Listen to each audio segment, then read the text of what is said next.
This should be pretty quick and a lot less in-depth than any of the other talks. So it'll be fun. OK, so we all develop stuff for the web.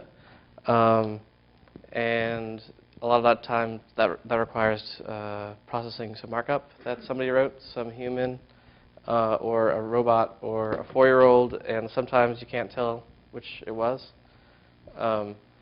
And we have to do something with that, something useful. Maybe, I don't know, you have a blog and you're processing comments, and you'd love it if the page with your blog post and the comments actually validated, or didn't include some kind of cross-site scripting attack, or I don't know, whatever it might be. This stuff is just disgusting. But browsers generally handle it in about the same way, which is pretty cool. And the way that happened is about half of the engineering staff on every major browser spends all their time reverse engineering all the other ones, which is a ginormous waste of time and money for everybody.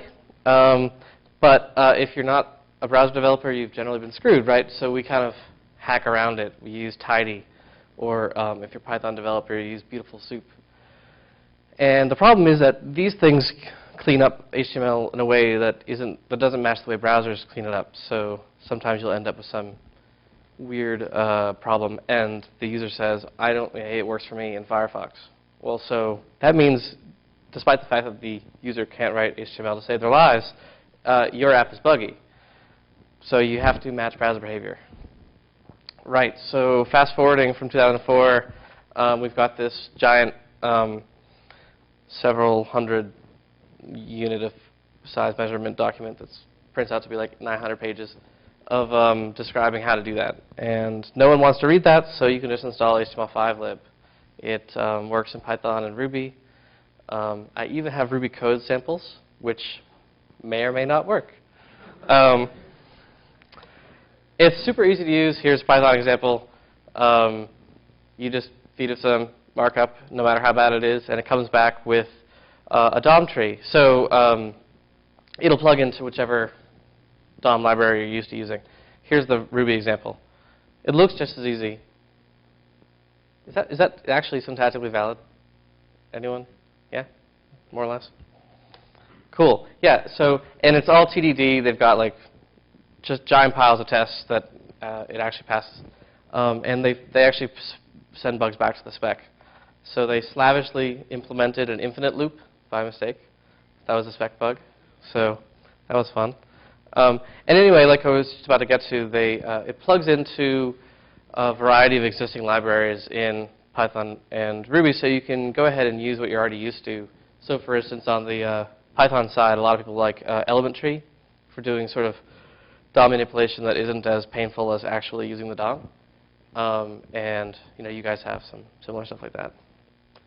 And then also, if you need to do tree walking, so basically, filtering some markup for some reason or another, it also plugs into sort of the existing libraries that you're used to.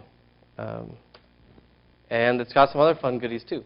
So there's a built-in sanitization plugin that has a whitelist of elements and attributes in HTML, SVG, MathML, CSS properties, etc., all of which are whitelisted. So you can let people type in, custom CSS, an arbitrary markup in your comment, and you know that they won't be including CSS that can evaluate JavaScript expressions in IE and that sort of thing.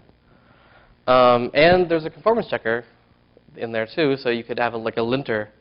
So for instance, suppose you're building a blog, because that's what the example always is. The comment form might not have the linter enabled, but maybe the post editor does. So you can yell at the user, hey, don't write such crap. And it has a browser-compatible character set detection. By the way, bonus points if anyone can tell me what any of that means. They all mean the same thing. Anyway, Firefox is really good at detecting character sets in arbitrary bytes. And this includes an implementation of the Firefox algorithm. It's called chardet in Python. It's called rchardet in Ruby. Anyone? If you combine the two, you almost get it. Can anyone figure it out from what they both said? There we go. Your hovercraft is full of eels, or my hovercraft is full of eels. Excellent. So you've got an HTML input, and you want to feed it into some kind of XML toolchain, but mapping a browser-compatible HTML DOM to an XML info set is hard. So let these guys do it for you. That's actually what the file name is called, and I love that. And then it includes something that makes XML people really unhappy and makes me very happy. It's a liberal XML parser. So basically, applying the liberal markup recovery rules of HTML to arbitrary XML. Anyway. And that's it. So just a quick introduction, and I hope you find it useful. Any questions?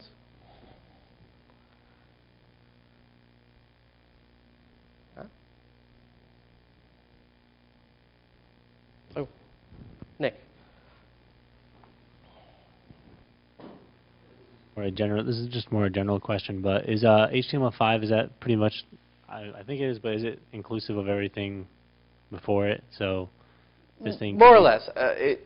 It's backwards compatible with reality. It's not necessarily backwards compatible with any prior specification. And sometimes that's what people mean when they say backwards compatible. So depends on what you mean.